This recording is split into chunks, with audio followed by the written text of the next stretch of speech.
review one, I talk a lot about kind of over bending and getting them really soft and supple.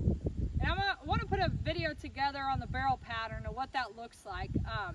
I don't like running my horses like a full out run with this much bend because I don't want them to collapse in their neck and bend in half, and that will take away my forward. But when I slow back down, especially at a trot, I put a lot of bend back in them just to keep them soft and supple and keeping them so they don't get a soreness through their body and just carrying themselves correctly.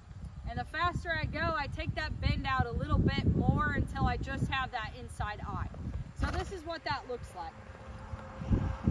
This is a 4-year-old little maturity horse. We call her Silly. She likes to get pretty straight on the first barrel. So this really helps her on this first barrel. Again, collect here, inside, outside squeeze.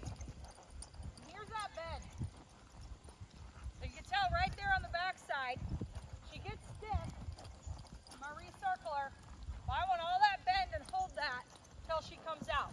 And again, I do not run one like this, inside, outside squeeze, but I want all that bend when I'm working to keep them nice and soft. There, you can tell she's just kind of melting right into my body and my hand. All the way down, inside, outside, brace first, then take that bend.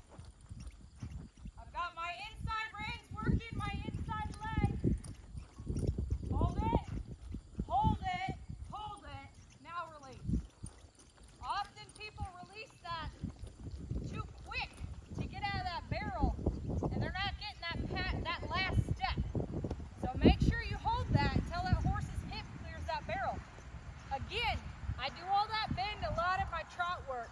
If I get one really sticky, I'll do it at the lope. I do not ever run one with that much bend. I'll straighten them back up, and all that straighten up looks like is instead of holding that all to the inside, I'm just going to use a little outside rein and push her up more in my bridle straight right here, where I just see that inside eye. Versus when I take it away, I'm just taking that nose all the way away from her, and I'm making her to where she doesn't have to rely on her head and her neck to stay collected. She can use her body and drive from her hip instead of rely on her head and neck.